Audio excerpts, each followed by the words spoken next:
एका मॅचमध्ये शतक मारून कोण सचिन होत नाही, कारण ट्रेडिंगच्या या क्षेत्रात प्रत्येक ट्रेड इम्पॉर्टंट आहे. आज मी 2 पुलबॅकवर ट्रेड घेतलं आणि दोन्ही ट्रेडमध्ये माझा स्टॉप लॉस गेला.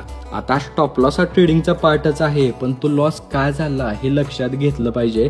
कारण काल जो मी व्हिडिओ टाकलेला सुसाईडचा, त्या व्हिडिओवर मी एक कमेंट वाचली की तुम्ही जे हे प्रॉफिट लॉसचे व्हिडिओ टाकता या व्हिडिओजमुळंच लोकांना ट्रेडिंगचा नाद लागतोय.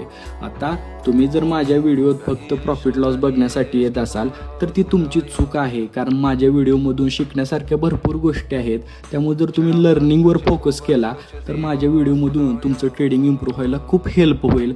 त्यामुळे फक्त पैसा बघून तुम्हाला काही घंटा मिळणार नाही. तर आज मी पुलबॅकवर पहिला जो ट्रेड घेतलेला हा ट्रेड घेतला, पण यात माझा स्टॉप लॉस गेला. छोटा स्टॉप लॉस होता म्हणून मी ट्रेड घेतला खरा, पण हा अवॉइड का करायला पाहिजे होता, तर मार्केट पहिल्या 5 मिनिटाच्या इनसाईडमध्ये होतं, त्यामुळे हा ट्रेड अवॉइड करायला पाहिजे होता. त्यानंतर मार्केट स्ट्रेच झाल्यावर मी दुसरा ट्रेड पुलबॅकवर घेतला आणि इथंही स्टॉप लॉस छोटा होता, त्यामुळे ट्रेड घेतला आणि यात हे माझा लॉस झाला.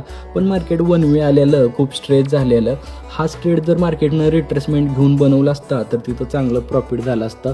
पण ह्या 2 चुकामुळं आज जवळपास 10,790 रुपयेचा लॉस झाला. पण ह्या चुका फ्युचरमध्ये अवॉइड करता येतील.